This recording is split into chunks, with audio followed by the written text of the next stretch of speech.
पिछले कुछ सालों से फिल्म्स और वेब सीरीज में एक नया ट्रेंड आया है।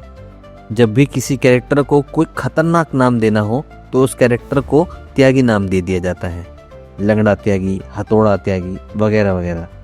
आज उसी छवि को थोड़ा साफ करने की कोशिश हमें खींच लाई है गाजियाबाद। गाजियाबाद में हम मिले एक ऐसे त्यागी जी से जो इतने ईमानदार और सरल स्वभाव के हैं कि गाजियाबाद में उनकी ईमानदारी की कस्में खाई जाती हैं।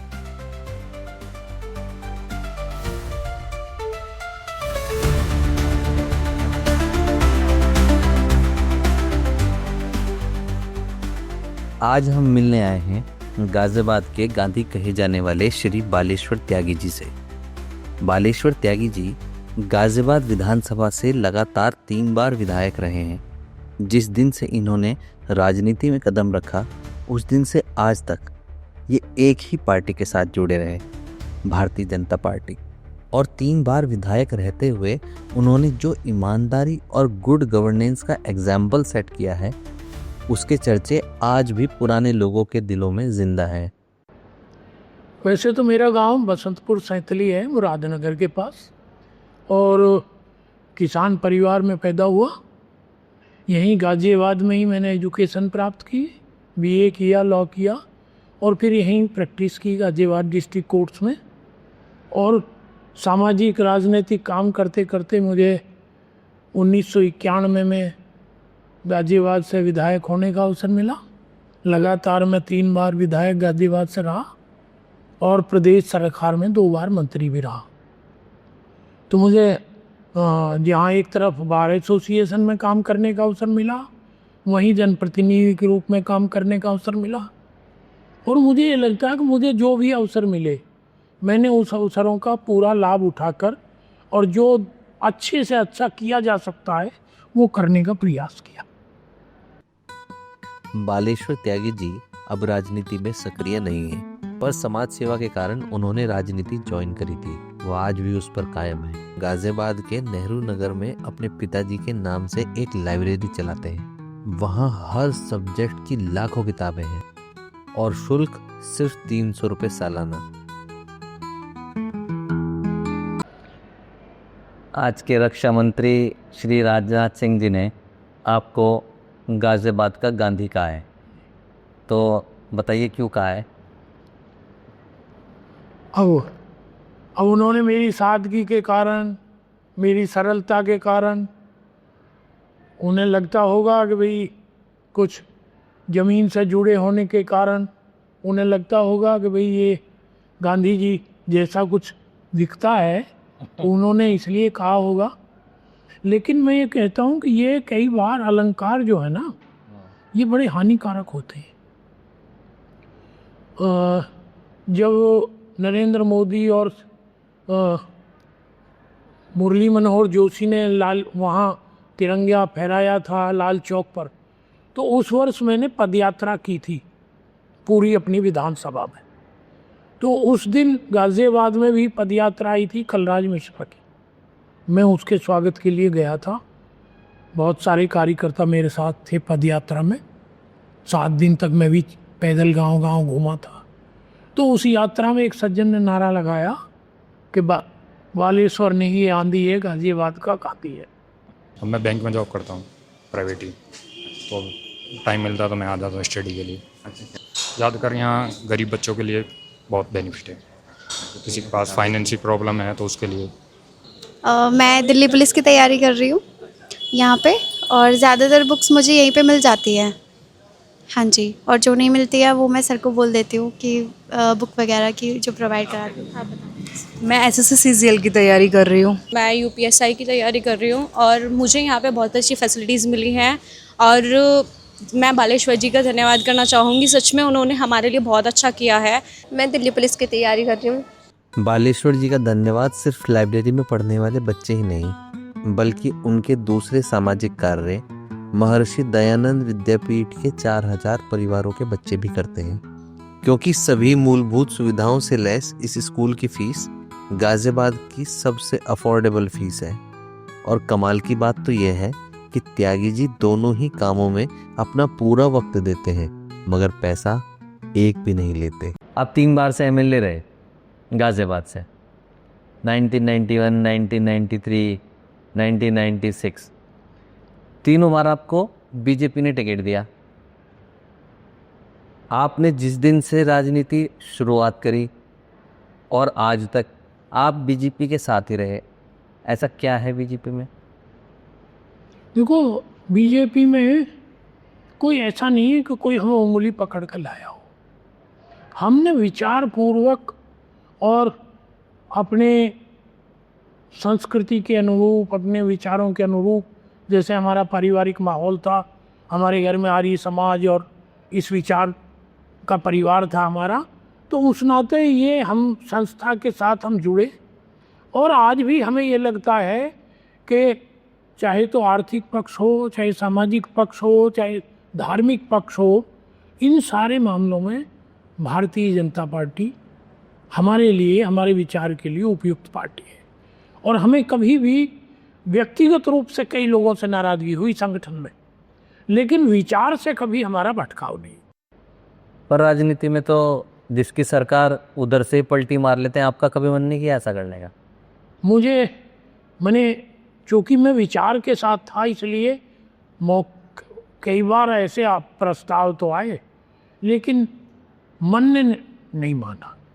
मन ने ये निर्णय किया कि जहाँ अच्छा है वहीं रहेंगे, और हम केवल इसलिए कि एमएलए बनेंगे, एमपी बनेंगे, कुछ सम्मान पाएंगे, पद पाएंगे, इसलिए नहीं।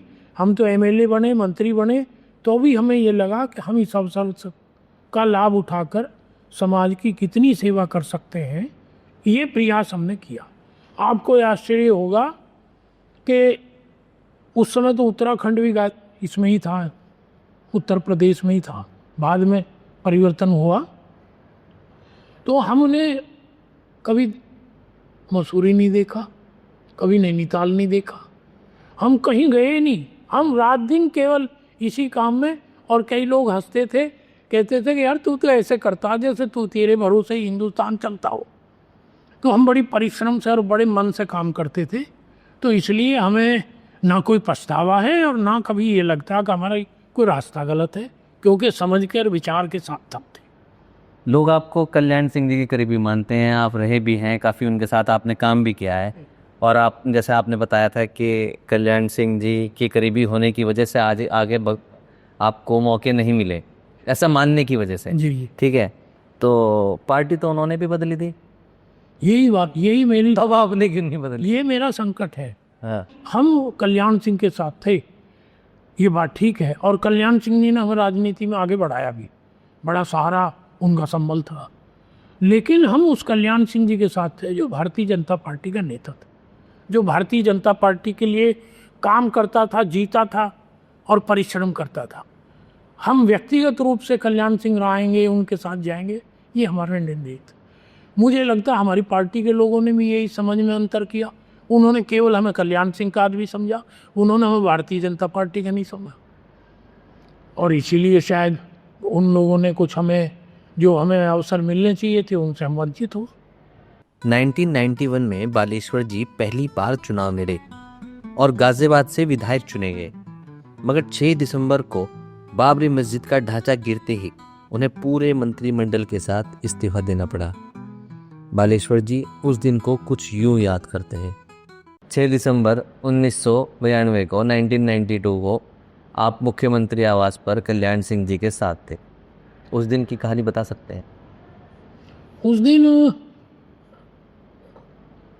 घोषणा करके और अयोध्या में कार सेवा का निर्णय हुआ था, और उसी दिन शाम को, पहले रात को लखनऊ में सभा हुई थी। उस समय मैं गृह राज्य मंत्री था, उस नाते आडवाणी जी भी अयोध्या गए थे, तो मैं रात तक मॉनिटरिंग करता रहा, कहाँ पहुँचे, कहाँ सब। जब वो सब लोग अपने सब ठिकाने पर पहुँच गए तो मैं भी अपने दारुल शफा में, विधायक निवास में मैं अपना सो गया।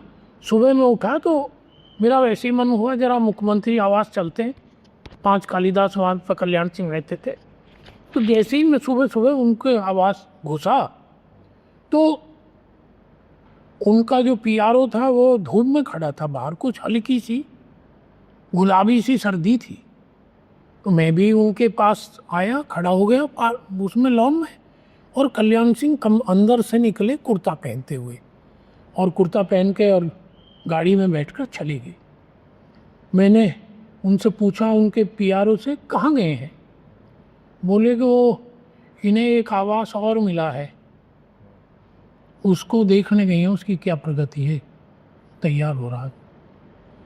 तो मैंने अपने मन में कहा कुछ अपशगुन हो गया, मुख्यमंत्री अपने वैकल्पिक आवास देखने गए हैं तो ये आवाज़ छूटेगा क्या, ऐसे मन में मेरे में।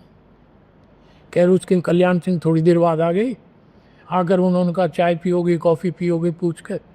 इतने में थोड़ी देर में राजेंद्र गुप्ता वित्त मंत्री थे, वो आ गए, लालजी टंडन थे, वो आ गए।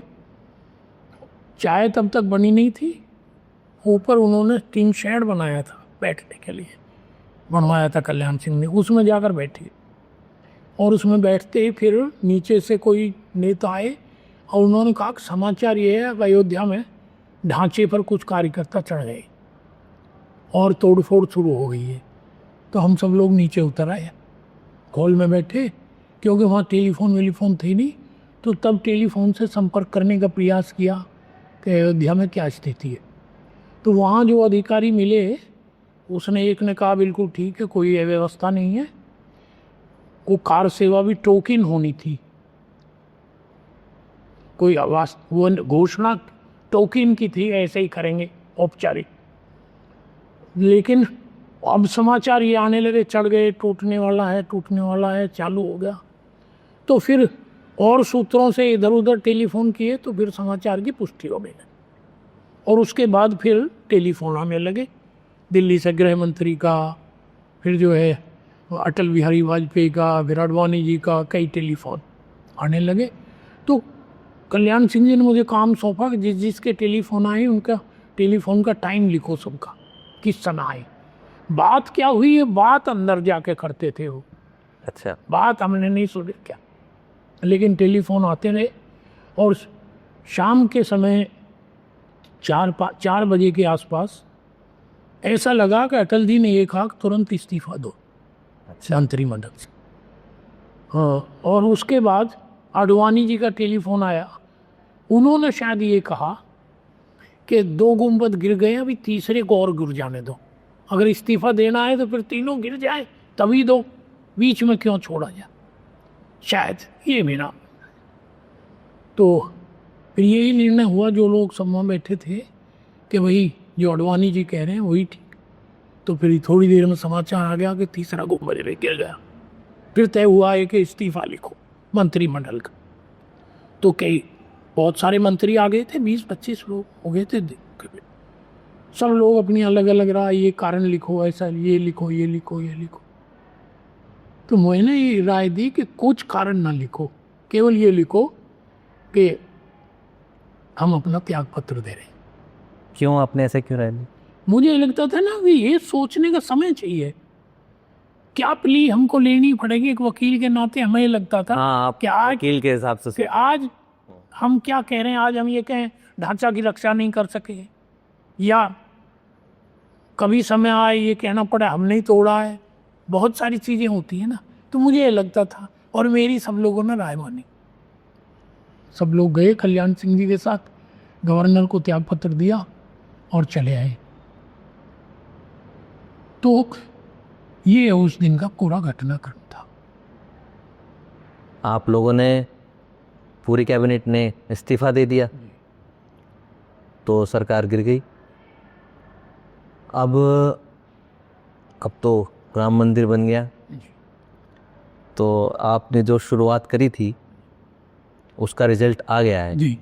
तो आपको अब क्या, मतलब आपको क्या फ़ायदा हुआ उसका? अब क्या लगता है कि नहीं, मतलब ये है कि मेरा तब भी ये था, राम मंदिर कोई, बहुत सारे देश में मंदिर हैं, उनमें से एक मंदिर नहीं है। राम एक इस देश की पहचान थी। दुनिया में लोग राम राम राम राम करके बने ही हिंदुस्तान का हुए है, राम राम कहेगा तो राम से यहाँ के लोगों की पहचान है। तो राम मंदिर कोई एक मंदिर नहीं था, वो एक पूरे हिंदू समाज का, भारत के समाज का एक तरह से मान बिंदु हुआ। और उनके जन्म स्थान पर मस्जिद थी, ये हमारे विचार के लिए खराब बात है। इसलिए हम चाहते थे कि ढांचा हटे और वहाँ पर मंदिर बने। तो हमें लगता है कि हमारे जो इच्छा थी जीवन की, जो हमारी समझ थी, वो पूरी हुई। और हमारे लिए तो ये आनंद का विषय कि आज उस स्थान पर एक भव्य मंदिर बना है। मैं देख कर तो गया। आपको तो बीजेपी ने खूब डेकोरेट किया होगा आपको आप, क्योंकि आप लोग तो भाई इस बात पे इस्तीफा दे दे, आज तो नहीं हो सकता। नहीं, वो तो चूंकि मुख्यमंत्री का इस्तीफा सबका माना जाता है। मुख्यमंत्री ने इस्तीफा दिया तो सारे मंत्रिमंडल का इस्तीफा अपने आप होता है। तो और वो उसका श्रेय कल्याण सिंह जी को मिला ही। कल्याण सिंह नेता थे, लोगों ने पूरे देश भर में एक तरह से पूरा तूफान आया। और मुझे तो कल्याण सिंह के निजी सुरक्षा वाले बता रहे थे कि वो तमिलनाडु गए, तो तमिलनाडु में जहाँ वो निकले जिस रास्ते से रेत पर, तो लोग उनकी मिट्टी उठा के माथे से लगा रहे थे तमिलनाडु में। क्या बात। हाँ, तो ऐसा एक समय आया जलजला। लेकिन उसके बाद जो 93 में सरकार बनी तो बीजेपी को बहुमत नहीं आया। तो ये दो पक्ष हैं चीज के राजनीति के। भावनात्मक पक्ष दूसरा है और राजनीतिक पक्ष दूसरा है। जब राजनीतिक विचार से आदमी सोचता है तब और तरह से निर्णय करता है, और जब भावनात्मक रूप से सोचता है तो दूसरे तरह से निर्णय करता है। बालेश्वर जी की बातों से पता चलता है कि राजनीति में जाति समीकरण लगाना कोई बहुत पुरानी बात नहीं है, क्योंकि वो उस समय के नेता थे जब सिर्फ जाति नहीं, आपकी योग्यता के आधार पर भी टिकट बांटे जाते थे। राजनीति में तीन तरह से लोग आते हैं। एक तो राजनीति में उसका स्कोप है जो बड़े बाप का बेटा है, जिसे राजनीति विरासत में मिल रही है। दूसरा वो है जिसके पास ज़्यादा धन है, पैसा है, वोट खरीदने की भी ताकत है, और कभी कभी कई लोग टिकट भी खरीद लेते हैं। और तीसरा है जातियों का वोटों का समीकरण, जिसके पास। लेकिन उस समय जिस समय मुझे टिकट मिला, मुझे एक वर्कर के नाते टिकट मिला, मैं एक कार्यकर्ता के नाते मिला, कवि त्यागी के। तो उस समय समीकरण गाजियाबाद में तो बिल्कुल नहीं था। मैं नहीं समझता 15,000 12,000 से अधिक वोट होंगे, क्योंकि केसी त्यागी जी भी थे। कैसी त्यागी लोकसभा का चुनाव लड़ा। हाँ जी, लोकसभा में को भी टिकट मिला हो। गढ़मुक्तेश्वर तक का क्षेत्र था, उसमें त्यागियों की अच्छी संख्या थी। यहाँ कभी प्रकाश वीर शास्त्री भी चुनाव लड़े, इस क्षेत्र से जीते, एक बार जीते एक बार हारे। और यहाँ एक कई बार एमएलए भी रहे मुरादनगर से, तो कई बार एक विश्वविद्यालय त्यागी, राज्यपाल त्यागी ये रहे। मुझे मेरे ख्याल से मुजफ्फरनगर से भी आनंद प्रकाश त्यागी है, एमएलए रहे, एक एमपी भी रहे, क्या नाम था उनका। तो इस नाते, लेकिन गाजियाबाद में तो त्यागियों का कोई समीकरण नहीं था। मुझे तो वर्कर के नाते मिला, और मैंने सच में बहुत परिश्रम किया। मेरे पास ना धन था, ना बड़े बाप का बेटा था, ना मेरे पास कोई जाति समीकरण था, लेकिन मैंने कार्यकर्ता को मैंने बहुत मेहनत की, और उसका पार्टी ने मुझे सम्मान भी दिया, अवसर दिया, और मैं जीत गया। 3 चुनाव में जीता। तीसरे चुनाव में तो मैं उत्तर प्रदेश में मैंने नंबर 2 पे था वोट प्राप्त करने में, हाईएस्ट वोटों में। सब राजा भैया नंबर 1 थे और मैं सेकंड था। अच्छा, अंतर में भी और वोटों में भी मुझे बहुत बड़ा समर्थन गाजियाबाद से मिला। और मैंने भी बहुत कोशिश की कि गाजियाबाद के विकास के लिए जो भी काम कर सकूं, बहुत काम किया। मेहनत तो लोग आज भी बहुत सारे कर रहे हैं, बहुत सालों से कर रहे हैं, पर अब में और तब की राजनीति में क्या फ़र्क आ गया है? नहीं, फर्क तो कई आए, लेकिन मैं उससे पहले मेहनत को बताता हूँ। मेहनत कैसे है? मेहनत एक तो वर्करी है, कार्यकर्ताओं के काम के लिए, समाधान के लिए, लोगों की समस्याओं के समाधान के लिए, एक तो वो काम है। दूसरा ये काम है कि आप राजनीति में हैं तो जीवन में सोचिता एक बहुत बड़ी चीज़ है। सोचिता, जो राजनीतिक जीवन में है वहाँ लोगों में सुचिता नहीं, पवित्रता नहीं है। लोग भ्रष्टाचार में अधिकतर चले जाते, अपने लिए संपत्ति इकट्ठी करने में लग जाते। मैंने उस क्षेत्र में भी मैंने कह सकते हैं मैंने बड़ी लाइन खींची। 89 में मैं पहला चुनाव लड़ा तो मैंने घोषणा की कि मेरे पास ये संपत्ति है, अब मैं सामाजिक जीवन में आ रहा हूँ। आज तो कानूनन सबको करनी पड़ती है, उस समय था नहीं, कानूनी प्रावधान नहीं था, लेकिन मैंने की, आपने अपनी तरफ से पहल करी। पहल की और अखबारों ने छापा कि भाई सार्वजनिक संपत्ति की घोषणा की, और मैंने मांग भी की कि मेरा विरोधी उम्मीदवार है वो भी अपनी घोषणा करे। क्यों क्यों क्या है? मुझे ये लगता था कि मानी ये आवश्यक है कि सार्वजनिक जीवन में हम अपने लिए पैसा कमाने के लिए नहीं आए। अगर हमें पैसा कमाना है तो उद्योग लगाएं, नौकरी करें, कोई और बड़ा काम करें, उसमें ज़्यादा पैसा है। तो ये घर कैसे राजनीति चलाया? सेवा का माध्यम है। घर कैसे चलाया? राजनीति में माने ये पहले से व्यवस्था है कि आप सामाजिक काम के लिए जनता से धन मांग सकते हैं, वो पवित्र साधन है। लोगों से मांगा हुआ धन और उससे राजनीति चले तो वो पवित्र राजनीति है। गांधी जी ने भी उस राजनीति को माने प्रतिष्ठापित किया, तो समाज के लोगों के सहयोग से व्यवस्था चली। और घर तो मेरा गांव है, खेती है, कुछ ना कुछ भाई भी काम करते हैं, दूसरे भाई। आपका ही तो करते हैं, मैं तो एक सामान्य कार्यकर्ता की बात। नहीं, सामान्य कार्यकर्ता के भी मैं आज भी इस पक्ष। देखिए, आप त्यागी हैं, मैं जानता हूँ। हम इतनी तो भगवान की हमारे ऊपर है कि हम लोग खेती करते हैं, शुरुआत से करते हैं, तो घरों में खाना पीना ये सब चीज़ें रहती ही रहती हैं। मगर एक आम आदमी के बताइए कि अगर राजनीति में आके वो अपने पैसे खर्च ना करें, वहाँ से ना कमाएं, तो अपना घर कैसे चलाए? नहीं, मैं वो ही कह रहा हूँ, फिर राजनीति नहीं करनी चाहिए, फिर कोई और काम करना चाहिए। फिर बहुत सारे काम हैं। अगर यानी राजनीति में पैसा कमाना माने भ्रष्टाचार ही तो है ना, कानूनन भी तो भ्रष्टाचार है ना। मैं किसी काम के बदले पैसे लूँगा तो ये भ्रष्टाचार है। सार्वजनिक जीवन में आदमी ऐसे नहीं कर सकता, है तो चोरी ना। तो आप बने हैं नेता देश का मार्गदर्शन करने के लिए और आप वो जो है चोरी कर रहे हैं, तो ये तो पाप है। पाप, अपराध तो ही, अपराध से आगे पाप है। तो इसलिए मेरा इस बात पर आग्रह रहा और मैंने वो करके दिखाया। और तीसरे, मैं कोई कूपन भत्ते वाला विधायक नहीं रहा। मैंने तो बाकायदा पुस्तक मैंने लिखी, सेमिनार मैंने आयोजित की, समाज में अच्छे अच्छे लोगों को आगे प्रोत्साहित किया, और सरकार में मंत्री के रूप में भी जो काम करने के अवसर मिले, मैंने ऐसे काम किए। जैसा मैंने चर्चा हो रही थी कि मैंने स्कूल चलो अभियान चलवाया, तो 54 लाख नए बच्चों ने उस साल दाखिला किया, रिकॉर्ड था। और हमारे स्कूल चलो अभियान के को देख कर ही पाकिस्तान और बांग्लादेश में चला ये अभियान, स्कूल चलो। और क्या उसकी थोड़ी सी कहानी बताएंगे कि कैसे 54 लाख बच्चों को आपने दाखिला करवाया, और उन दिनों आपने कुछ टीचर्स को भी बहुत बड़ी संख्या में भर्ती करवाई? उससे पहले वो टीचर, उससे पहले। और आप उस टाइम पे क्या थे, क्या आपके पास पद था? मैं बेसिक शिक्षा में मंत्री था। तो स्कूल चलो अभियान हर साल की औपचारिकता है, जुलाई में स्कूल खुलेंगे तो स्कूल चलो अभियान चलेगा। टीचर, अपेक्षा है टीचर गांव गांव घर घर जाएंगे और जो बच्चे स्कूल में नहीं आते उन्हें लाएंगे, स्कूल में दाखिल करेंगे। मैंने उस अभियान की पृष्ठभूमि में सबसे पहले तो मैंने सारे टीचर्स को एक पत्र लिखा कि जिस गति से हमारी साक्षरता बढ़ रही है, अगर हमें इस साक्षरता को 100% करना है तो हमें 50 साल लग जाएंगे। एक कोई बड़ा अभियान चलाओ कि इस बार सारे बच्चों को स्कूल में दाखिल करना। फिर मैंने एक पत्र लिखा प्रधानों को कि भाई आप भी शिक्षा समिति के अध्यक्ष हो, अपने अपने गांव में जितने बच्चे हैं जो नहीं स्कूल नहीं आ रहे, उन्हें सभी स्कूल में दाखिल करो। फिर मैंने सारे जिला पंचायत अध्यक्षों को, सारे MLAs को पत्र लिखा कि अपने अपने क्षेत्र में इस अभियान में सहयोग करो।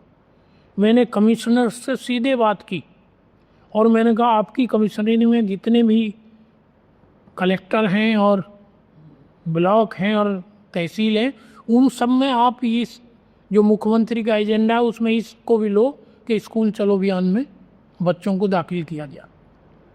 और मैंने गाज़ियाबाद से लगा के और वहाँ तक पूर्वांचल तक मैंने यात्रा की गाड़ी से।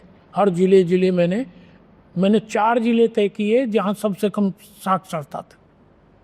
श्रावस्ती जिले में मैं गया, वहाँ सिरसिया विकास खंड था, उसमें 2% साक्षरता थी। 2%? हाँ, महिलाओं की साक्षरता 2%। पुरुषों की कुछ ज़्यादा थी। मैं रामपुर ज़िले में गया, यहाँ एक विकास खंड था, उसमें 4% थी। फिर मैं वहाँ चित्रकूट में गया, वहाँ मानिकपुर विकास खंड था, वहाँ साक्षरता 6%। और मैं एक जनपद और स्वीप हो रहा है नाम, वहाँ गया, वहाँ 8% साक्षरता थी। पूरे ज़िले में मैंने दिन भर लगाया और जिन जिन गाँव में गया, गाँव की पंचायतें की और सबको कहा कि स्कूल बच्चों को भेजो। तो पूरा एक जन जागरण का अभियान चलाया, इसलिए इतने बच्चों का दाखिला हो गया। उससे पहले टीचर्स के दाखिले का था, मुझसे पहले टीचर्स को भर्ती करने के लिए और वैकेंसी निकली थी। उसमें मानक बनाया था कि भाई इतने नंबर मार्किंग के होंगे जो पढ़ाई के, और इतने नंबर इंटरव्यू के होंगे। मुझसे पहले जो शिक्षा मंत्री थे वो एक विवाद में उन्हें बर्खास्त किया था। LMA वित्त, संस्थागत वित्त विभाग में था, जिसे सेल्स टैक्स कहते हैं, उससे मुझको शिक्षा विभाग में भेज दिया, उन्हें बर्खास्त किया। तो मुख्यमंत्री ने मुझको बुला के कहा भाई ये 23,000 अध्यापकों की भर्ती होनी है और ये हो सकता है गवर्नमेंट जल्दी चली जाए, तो ये हमारा चुनाव का मुद्दा होगा कि हमने इतने अच्छा, आपको पता था कि चली जाएगी जल्दी? जा सकती है, क्योंकि मिली जुली कई दलों से लोग शामिल हुए थे, तोड़ फोड़ होकर बनी थी। तो मैंने कहा जी करवा दूंगा। बोले कि ये निष्पक्ष और पारदर्शी होनी चाहिए। मगर बिल्कुल हो जाएगी, लेकिन एक बात वही मान लो, क्या, मगर इसमें इंटरव्यू के नंबर ख़त्म कर दो। तो उन्होंने कहा लाओ फाइल।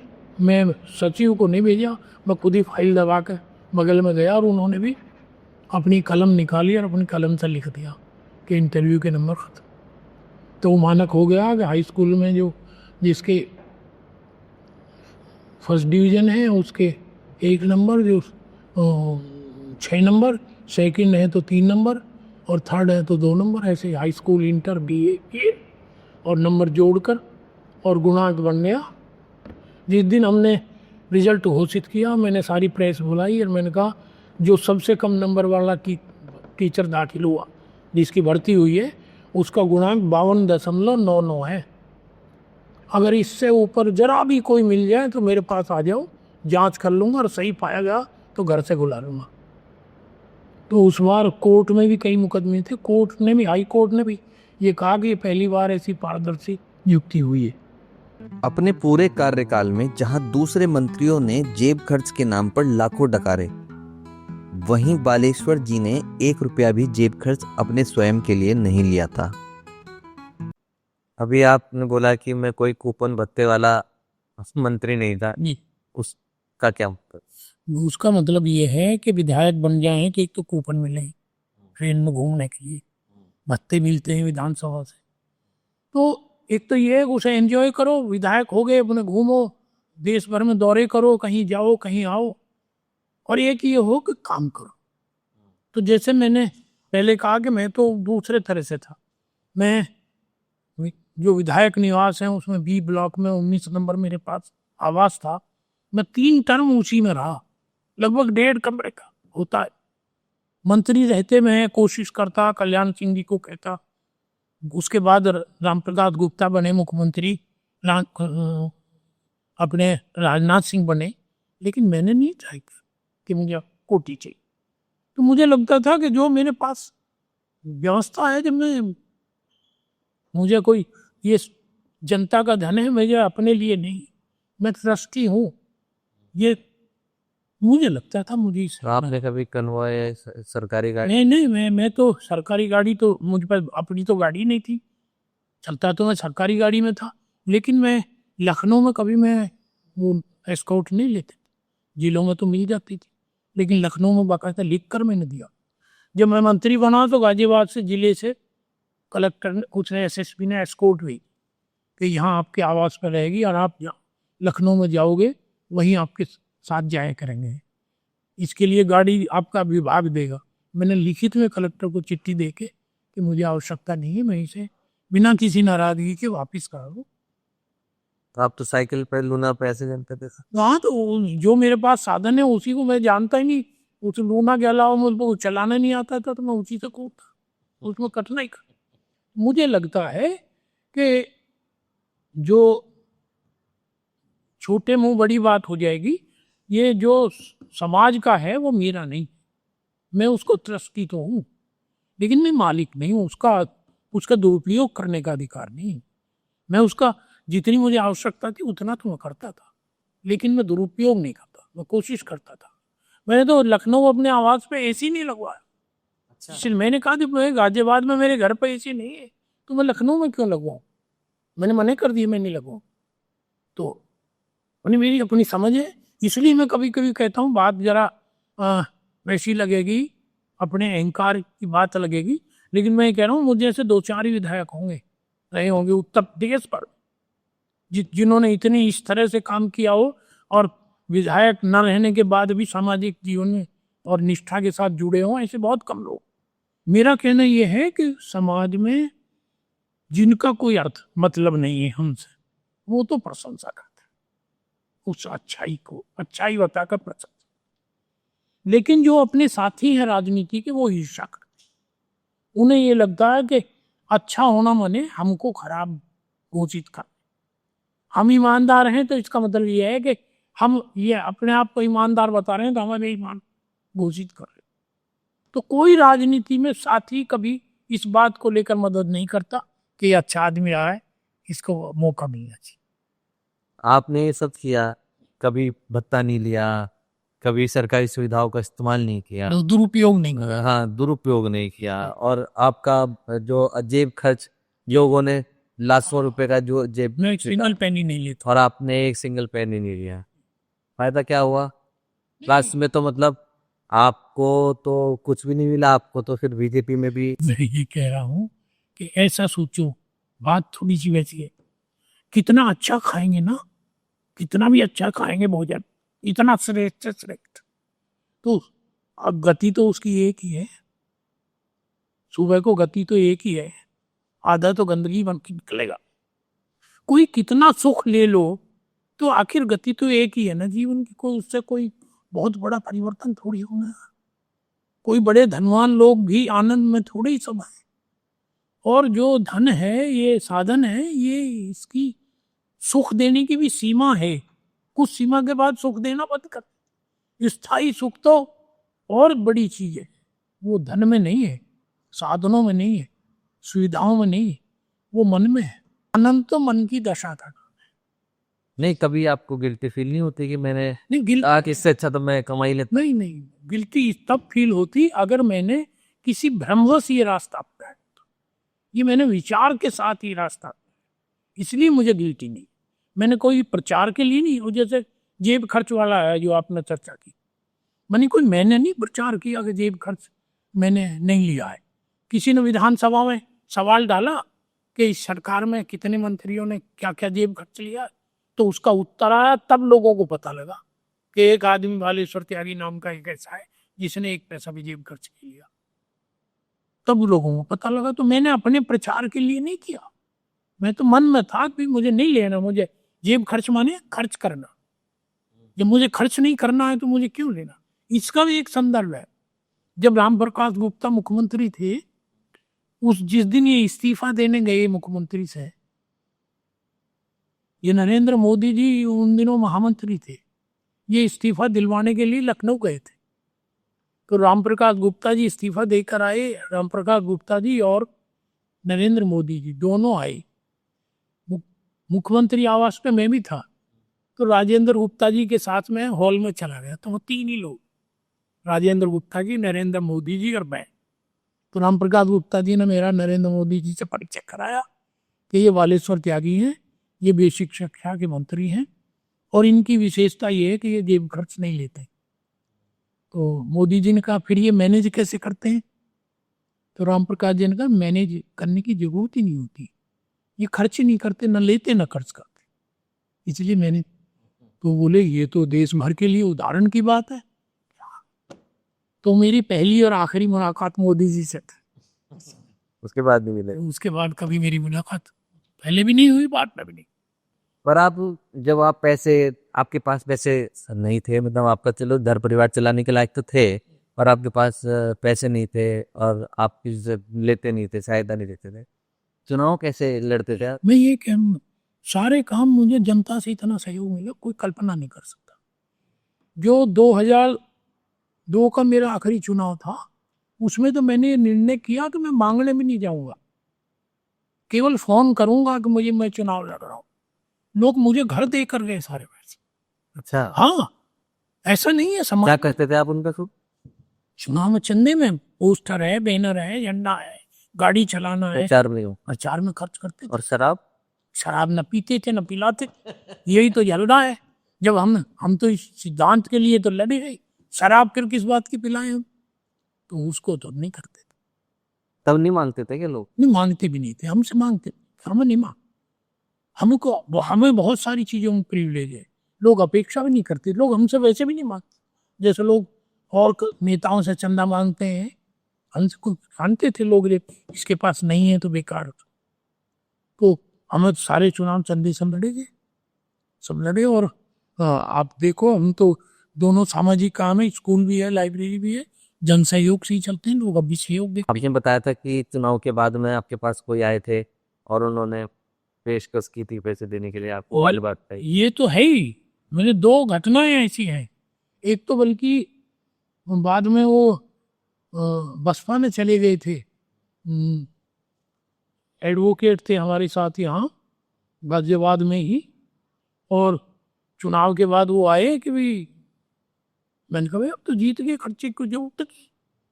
वो बोले अरे लोग आ रहे हैं, मिठाई विठाई खानी, मगर इसकी भी व्यवस्था हो गई, सब तुम चिंता, अब अगली बार जब जरूरत होगी मांगूंगा आपसे। ऐसे मेरे एक मित्र डॉक्टर थे, वो लाए किसी को कि भाई ये सहयोग करना चाहते हैं। मैंने कहा अब जरूरत नहीं है, अब अगली बार आएंगे, जरूरत होगी तो बदला अल्लाह का मांग लेंगे, जब मांगते हैं तो मिल ही जाता है।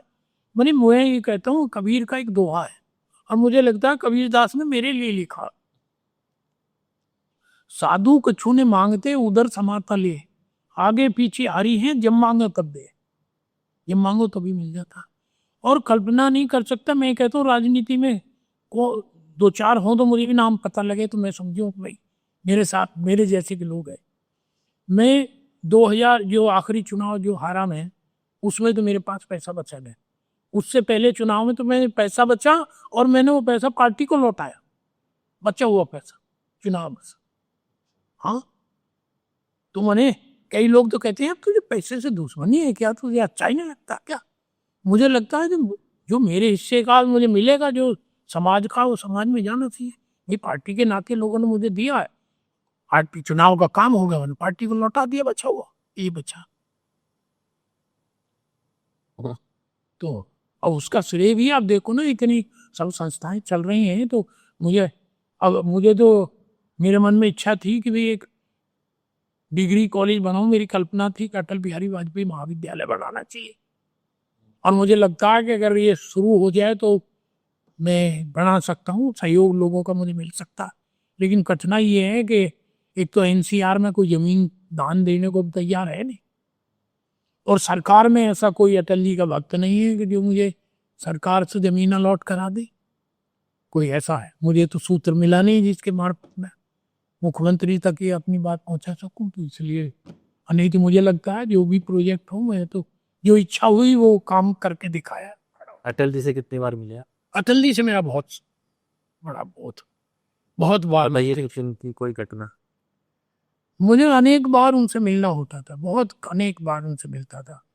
मैं तो जब वो नेता प्रतिपक्ष, तो अपने जीवन में कोई एक समय ऐसा याद नहीं आता कि अटल जी के आवास पर गए और अटल जी को बिना मिले आए हम। ये तो हो गया घंटा 2 घंटा इंतजार करना पड़ा, कोई मीटिंग में है, पार्लियामेंट गए हुए, अभी आए, लेकिन उनके आवास पर गए बिना मिले कभी नहीं। और मैं तो उनके नाम का अब भी करता हूँ, लाइब्रेरी का वर्ष में एक बार प्रोग्राम करती, तो अटल जी के जन्म दिवस पर जो है कुछ लोगों का सम्मान करते हैं जो सार्वजनिक जीवन में शुचिता का पालन करते हैं, या जो प्रतिभावान लोग हैं उनका सम्मान करते हैं। तो मुझे तो बल्कि उनकी मृत्यु के बाद एक पत्रकार ने, कवि ने कहा मुझसे कि मैंने सार्वजनिक, उन्होंने मंच से कहा कि मैं दिल्ली अटल जी से जितने बार मिला और गाजियाबाद की चर्चा हुई तो उन्होंने गाजियाबाद में बालेश्वर त्यागी को नहीं ये कहा कि वो गाजियाबाद में एक अच्छा आदमी है। तो मुझे सदा उनका समर्थन मिला, उससे नहीं मिला। मैं तो वो और जब मैं मंत्री था उस नाते कई बार उनको सरकारी हवाई जहाज नहीं मिल सकता था, लेकिन सरकार उत्तर प्रदेश सरकार उनको दे दी थी। मुझे भी कोई मंत्री को जाना होता है उसी के नाम से जाते हैं, तब वो बड़ी नेता को ले जा सकते हैं। तो मैं तो कोई 50 बार उनको इधर से उधर ले जाना जाना। तो आपको तो बहुत सीखने को मिला होगा। बहुत मनी बड़ा उनसे स्नेह था और बहुत चीजें थी। ये जो बोलना, सार्वजनिक जीवन, शुचिता, ये सब कुछ ना कुछ इन लोगों से ही सीखा है। कोई बालेश्वर जी को कल्याण सिंह का करीबी माना गया और उनके दो संस्मरण बताते हैं कि वो सबसे करीबी अपने आदर्शों और उसूलों के ही रहे हैं। मैं जब बेसिक शिक्षा में मंत्री था तो एक दिन जब ये 23,000 अध्यापकों की भर्ती हुई तो उन्होंने एक दिन मुझे बुला और मुझसे बुलाकर बोले कि देखो एक मेरे साथी टीचर थे, उन्होंने उठना चुना और वो उनकी डेथ हो गई। तो मैं उनकी मृत्यु के बाद उनके घर गई और मैंने उन टीचर की पत्नी से कहा कि मैं तुम्हारे साथ हूँ, अगर तुम्हें कोई जरूरत पड़े तो कभी मुझे याद दिला। और जो वो पत्नी अबाही थी और आके मुझसे बोली है कि मेरे लड़के को इसमें भर्ती करा दो, टीचर पढ़ता 23,000 इसमें भर्ती करा। वही बालेश्वर देखो इसमें इनकी क्या मदद हो सकती। तो जिस तरह से उन्होंने भावनात्मक बात रखी थी तो मैंने ये इससे ये इन्फ्लुएंस ड्रॉ किया कि वो चाहते थे कि इसकी मदद हो रही। तो मैंने वो निकलवाया जो भर्ती का हमारा मानक था, उसमें 0.01% उसके नंबर कम थे। अच्छा।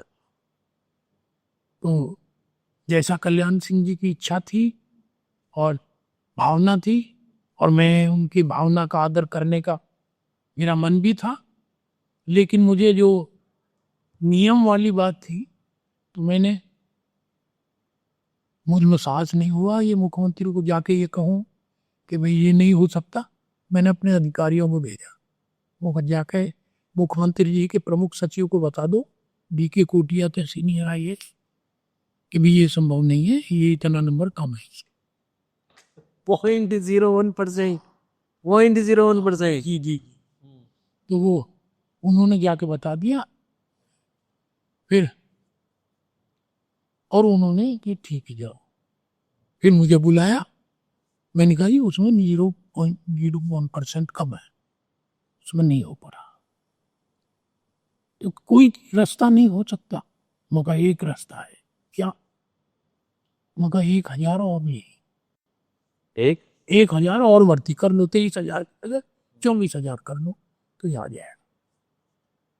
तो बोला अच्छा ये बताओ ये जो निर्णय था 23,000 का, ये हमारा निर्णय है या कैबिनेट का निर्णय? फाइल देखी मैंने कहा ये तो कैबिनेट का निर्णय है, लिखा है जी। तो फिर वो 24 करने के लिए भी कैबिनेट में जाना होता। तो वो बोले फिर छोड़ो। तो मैं ये कह रहा हूँ कि अगर वो मुझे आंख दिखा देते तो मेरी पैंट गीली हो जाता, लेकिन उन्होंने ऐसे हंसकर और ये कह दिया ठीक है नहीं हो सकता।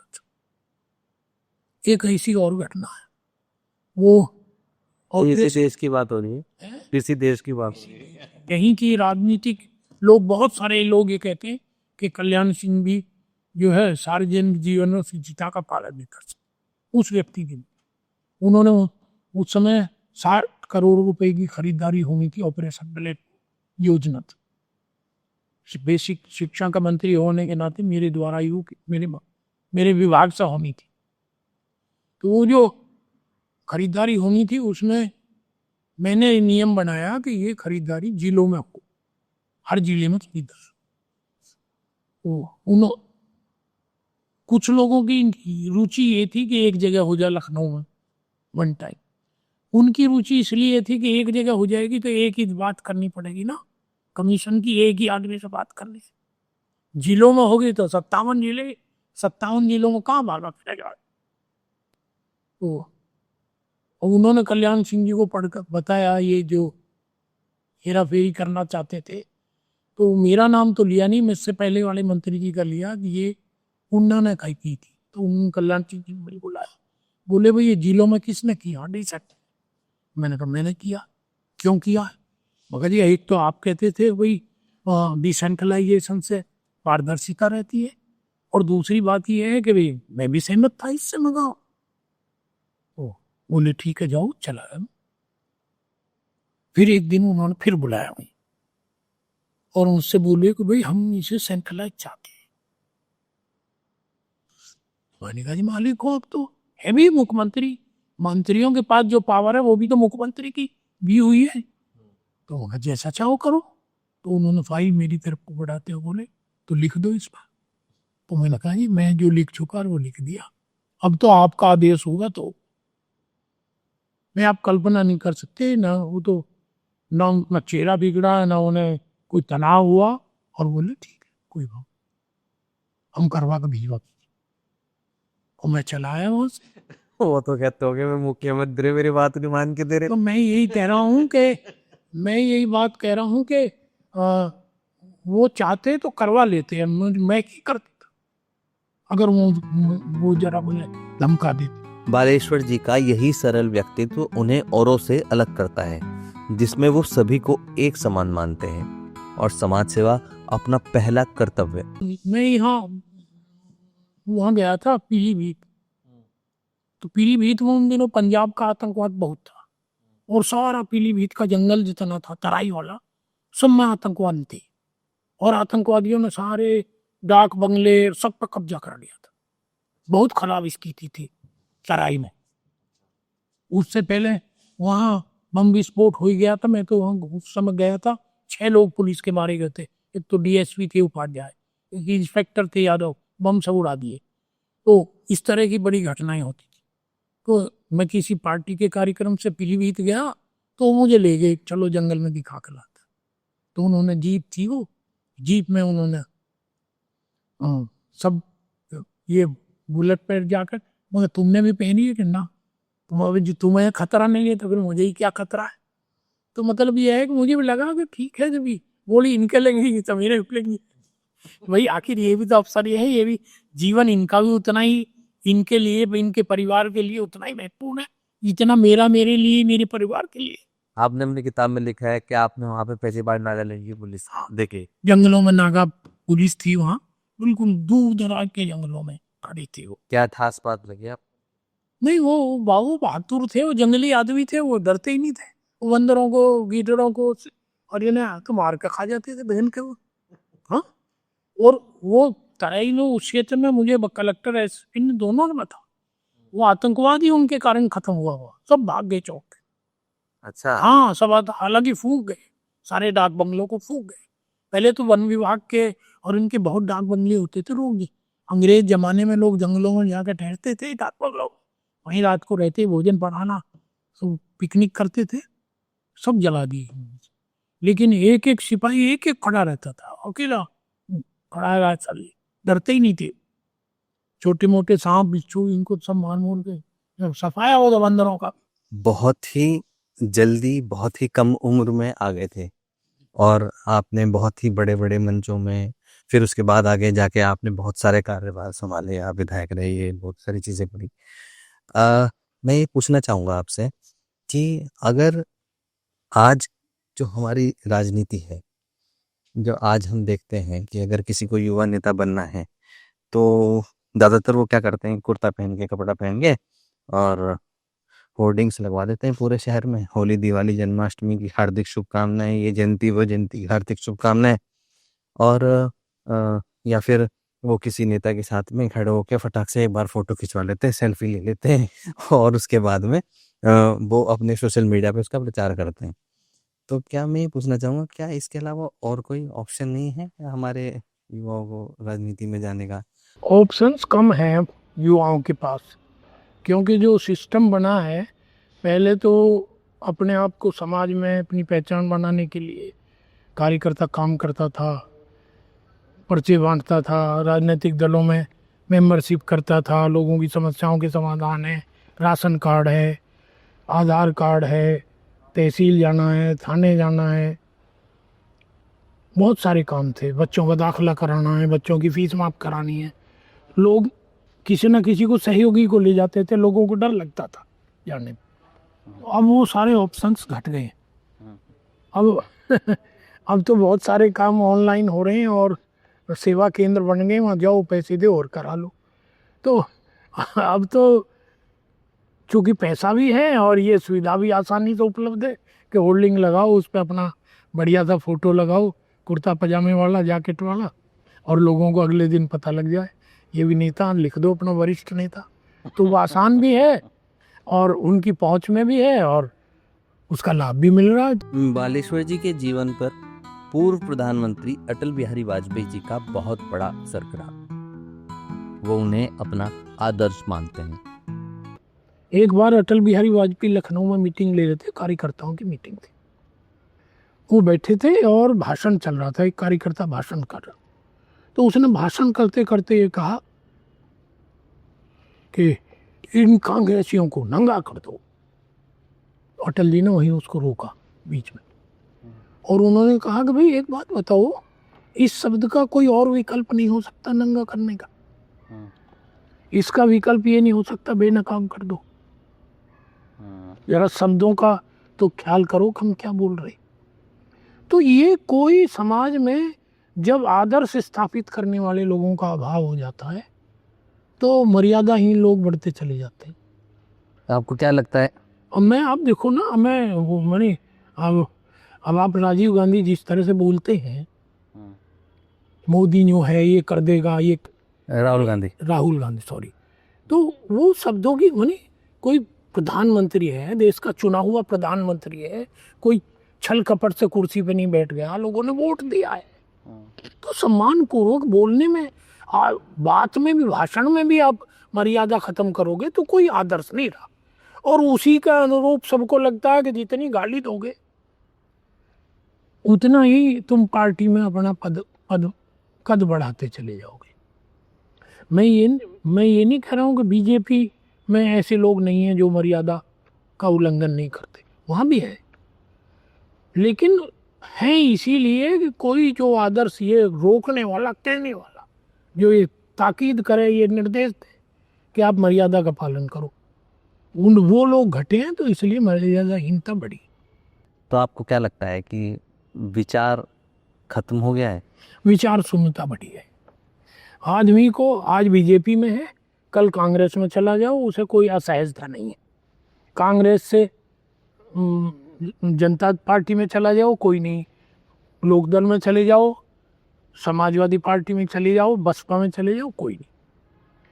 तो कभी आदमी को लगता है, क्योंकि पहले विचार के साथ ही होता था, दल की आर्थिक नीतियाँ क्या होंगी, सामाजिक नीतियाँ क्या होंगी, वो जो है कार्यकर्ताओं के काम करने का तरीका क्या होगा, सिस्टम होता था, पूरा एक संस्कार होता था। और आज तो कोई अर्थ ही नहीं, आज तो कुर्ते की तरह से पार्टियां बदल रही, बिल्कुल असहज नहीं है। कोई किसी दल में चले जाओ, आज दूसरे दल में चले जाओ, वहाँ नेता आज। तो ये कुछ स्थिति, विचार तो बिल्कुल एक तरह से विचार शून्यता हो गया, आर्थिक रूप से तो कोई विचार ही नहीं रहा, और ये अल्टीमेटली नुकसानदायक है, देश के हित में फायदेमंद की चीज़ नहीं। विचार से ही व्यक्ति बनता है और विचार से ही समाज बनता है। जहाँ विचार शून्यता है वहाँ देर सवेर समाज उसके लिए हानि होगी समाज। हम लोग तो बाबा परशुराम के वंशज हैं जी। आप गांधी जी के वो कैसे बन गए अनुयायी? नहीं, ऐसा है। बात ये, तो मैं आपको बताऊं, मेरे साथ दो परिस्थितियां हैं। एक तो मेरा परिवार वो आर्य समाजी था, और आर्य समाज में यही विचार मंथन होता था। कहते थे कि दो जाति हैं दुनिया में, एक पशु जाति, एक मानव जाति। तो एक तो इस रूप में कि जाति कोई हमारी पहचान है इस रूप में, और दूसरे फिर हम आगे आरएसएस में, वहाँ भी जातिवाद ये को महत्व नहीं दिया जाता, पीछे रखा जाता। तो दोनों विचार के कारण कभी हम अपने आप को न तो भी त्यागी समाज का नेता के रूप में हमने प्रतिष्ठापित किया, और न उसका कोई लाभ लेने का प्रयास किया। हम तो यही कि भाई अगर जो अच्छा है वो अपनी जाति का भी हो तो भी अच्छा है, और जो खराब है वो चाहे अपना भाई भी हो तो भी खराब है।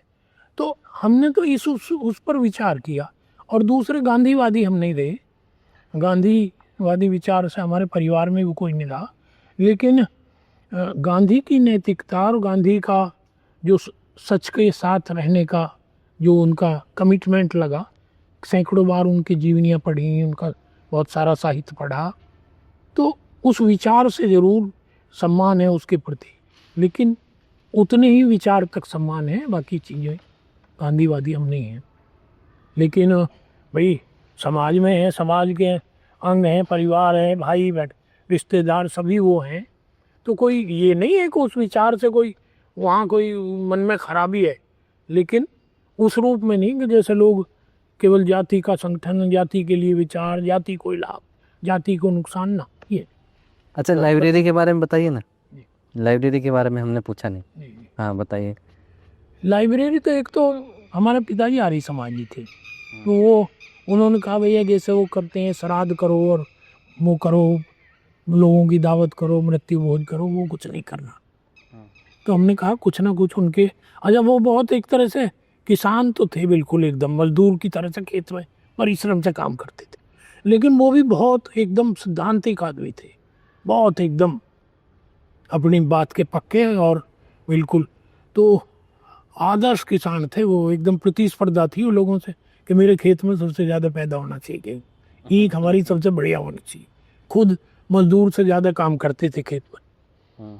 तो हमें लगा उनकी कुछ ना कुछ स्मृति। अच्छा वैसे वो उस जमाने के मिडिल उर्दू के मिडिल पास थे लोग, उन्हें मुंशी जी कहते थे, तो हमें लगा उनकी याद में कुछ बनाए, तो हमने एक लाइब्रेरी लोगों को 10-20 लोगों ने सहयोग किया, बना।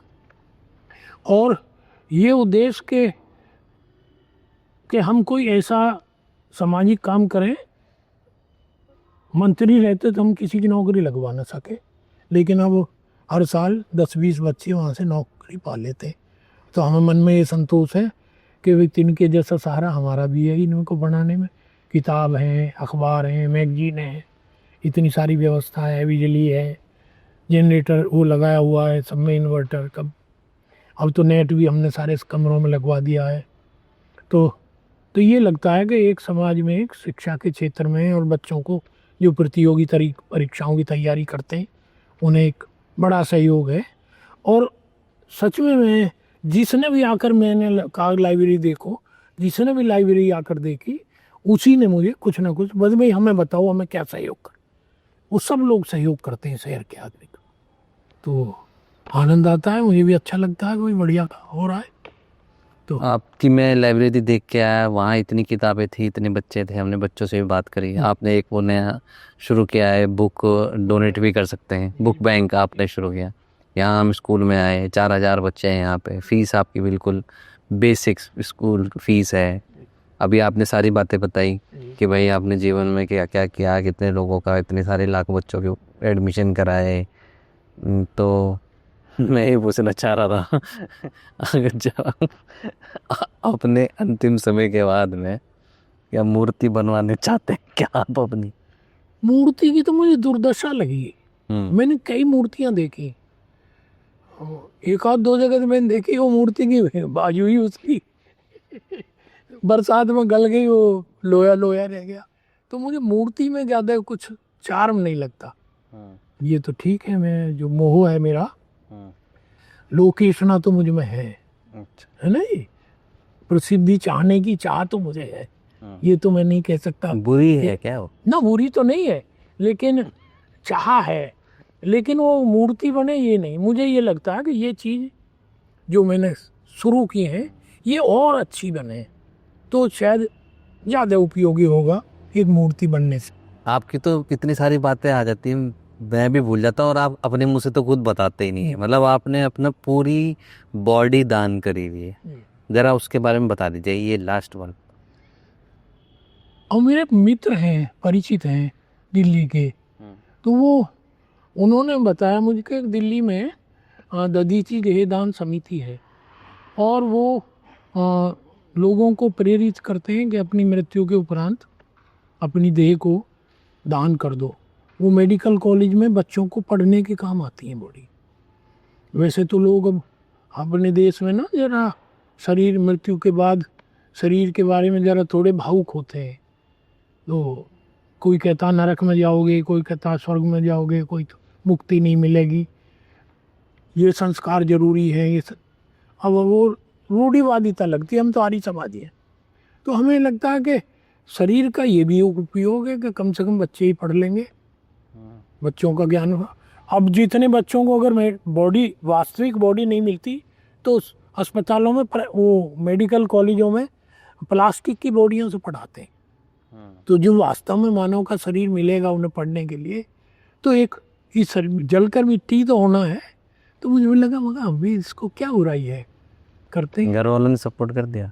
सपोर्ट तो पिछले 2-3 दिन पहले मेरा पोता पूछ रहा था मुझसे कि तुम देहदान पे अब भी बाजिद हो या कुछ हमें परिवर्तन का अधिकार दे रहे हो। मैंने कहा उपयोग क्या करना है, जलाना ही तो है तुम्हें भी। मैं ये कह रहा हूँ और 2 साल लोगों के काम आएगा। वो मुझे मेडिकल कॉलेज वाले नहीं बताया कि हम 2 वर्ष तक। कोई तो बात होगी ऐसी जो आपके मन में इतना ज्यादा लोगों का करने की बात है, कहीं तो कोई गहरी बात कहीं से तो निकल के आई होगी कि आपने अपना जीवन तो जीते जी तो दे ही दिया, जीने के बाद भी आपने मृत्यु के बाद भी आप देने को तैयार है। नहीं उसमें उस तरह से तो ऐसी कोई ऐसी घटना याद करने की कोशिश कीजिए जो आपके दिमाग में सबसे पहली बात ये दिमाग में आई कि भाई मैं तो अपना जीवन लोगों को समर्पित कर दूंगा, समाज को। नहीं, धीरे धीरे देखो मेरी बात सुनो। मैं ये कह रहा हूँ मैंने जो किया है बहुत सारी बातें आ गई, लेकिन मुझे भी तो बहुत सारा समाज ने दिया है। आप देखो ना, मानी मुझ जैसा आदमी जिस पे साइकिल, उसे एमएलए का टिकट मिल गया। गाजियाबाद जैसे शहर से जहाँ बनिया पंजाबियों का शहर है, मुझे 3 बार एमएलए बनने का मौका मिल गया, मुझे मंत्री बनने का मौका मिल गया, मुझे इतना सम्मान मिल गया। मैं एक विद्यालय खड़ा कर दिया तो लोगों ने सब पैसे दे दिए, विद्यालय खड़ा हो गया, लाइब्रेरी चल। तो मुझे लगता है कि मुझे भी तो बहुत सहयोग मिला है, तो मुझे उससे प्रेरणा मिलती है। मुझे लगता क्या उपयोग है, हर चीज़ का कुछ उपयोग हो ना। अब मैं सोच रहा हूँ यहाँ की जो हमारी लाइब्रेरी है कुछ व्यवस्था बन जाए अगर, तो इसको पब्लिक के लिए खोल दें। शाम को स्कूल बंद हो जाए, उस लाइब्रेरी में किसी को पढ़ना तो आकर पढ़े। तो मन ही ये करता है कि जो भी मैक्सिमम समाज का जो उपयोग हो सकता है वो करना चाहिए। उसमें कोई बहुत बड़ा मेरे मन में आदर्श हो, मेरे दादा बाबा कुछ कह गए हो ऐसा कर डालना ना। मेरे अपने से प्रेरणा है कि भाई हम जितना मैक्सिमम हो सकता है उतना कर लीजिए, क्या बोले ये बात। चलिए, आप जैसे विचार और लोगों के भी हों, हमारे वीडियो देखें लोग, तो किसी एक की तो ज़िंदगी चेंज हो, यही हमारी उम्मीद है। अगर आप कुछ आखिरी कहना चाहते हैं। देखो मुझे और ज़्यादा कोई बात, बहुत सारी बातें हो गई, लेकिन मुझे ये लगता है कि सच और ईमानदारी बहुत पे करती है। मैं आपको उदाहरण बताता हूँ। जब मैंने वकीलों की कॉलोनी बनवाई थी बार का अध्यक्ष होने के नाते, तो मैंने उसमें मकान नहीं लिया। 70 वकीलों को मकान मिले थे, मेरी प्रयास से बनी थी। बल्कि जीडीए के वीसी ने मुझे ये अधिकार दे दिया कि अलॉटमेंट की तुम ही कर दो, किसको कौन सा देना। तो मैंने नहीं लिया। कई लोग कहते थे यार तू बेवकूफ़ है, अरे मकान ले लेता, जीडीए का मकान मिल रहा है। तो मैं उनको समझाया फिर उदाहरण। उसके थोड़े दिन बाद ही मुझे टिकट मिल गया, और थोड़े दिन बाद एक वकील ने जिसने मकान लिया था उसने मकान बेच दिया। तो उसे मुझे, मेरे ख्याल से उसने बेचा था तो उसे मेरे ख्याल से 50,000 60,000 रुपये ब्लैक मिला था। और मैं जब चुनाव लड़ा तो मुझे वकीलों ने चंदा इकट्ठा करके 1.5 लाख चंदा दिया। तो मैं हंस के बोला कि मगर अगर ये मकान ले लेता मैं और ब्लैक में बेचता तो 50,000 ही मिलते, चंदा मिल गया 1.5 लाख मुझे। तो ऐसा नहीं है मुझे घाटे में सौदा हो गया। तो सब चीज़ों का समाज में पूरा प्रतिकार मिलता है, सब उसका एक एक खाता है। ऐसा नहीं है जो लोगों को भ्रम होता है कि भाई ये हो जाता तो ऐसा हो जाता, ये हो जाता तो ऐसा हो जाता। व्यवस्थाएं बनती। कोई इंश्योरेंस कभी मैंने नहीं कराया और ना मुझे कभी डर लगता कि यार क्या होगा, कैसे होगा, होगा देखा जाएगा, जो होगा तो उसका रास्ता भी निकलेगा। तो मुझे तो कभी चिंता होती नहीं। मैं तो सच बात ये है कि जो जो जो मेरे खाते में है वही है मेरे पास पूंजी, और कुछ नहीं उसके अलावा बैंक खाते के अलावा। तो इसलिए मुझे कभी, मैंने एक तरह से मैं ये कह सकता हूँ कि मैंने लोभ का संवरण कर लिया, लोभ को मैंने रोक लिया। लोभ मुझे प्रभावित नहीं करता। मुझे कभी इच्छा नहीं होती बड़े वैसे बड़े आदमियों के यहाँ जाके भी मुझे कभी नहीं लगता ये कहाँ से आया, ये कैसे कमाया, मुझे नहीं लगता। मुझे आनंद आता है मगर तो अपनी अपनी समझ है। तो लेकिन आदमी अगर सच्चाई से, ईमानदारी से और न्याय के साथ, न्याय की तो करे तो उसका नियति भी उसका पुरस्कार देती है। आपका आशीर्वाद हमें भी दीजिए और धन्यवाद आप हमारे शो पे आए, और अगली बार फिर कुछ दिन बाद फिर किसी और टॉपिक पे हम आपके साथ बात करने आएंगे। Thank you.